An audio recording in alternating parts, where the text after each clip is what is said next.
Donc il y a eu deux campagnes de fouilles. La première s'est intéressée vraiment à l'intérieur de la caverne.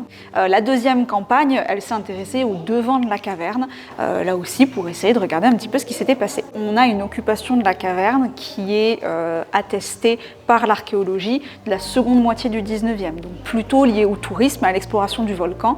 Dans l'archéologie, on n'a rien trouvé qui concerne le marronnage. Ce qu'on voit aussi dans cette caverne, ce qui est un petit peu particulier, c'est qu'elle est fermée par deux grands murs. Parmi les pierres de ce mur-là, on a trouvé plein de pierres gravées qui, elles aussi, attestent du passage de très nombreux touristes pendant la seconde moitié du 19e siècle. En dehors de la caverne, on sait qu'on a un gîte qui s'est créé à la toute fin du 19e siècle. Et donc on a abandonné la caverne et à la place on en a fait plutôt un stock de charbon. La plupart du sol sur lequel on marche aujourd'hui est en fait constitué de morceaux de charbon puisque c'était un stock, la dernière utilisation de la caverne.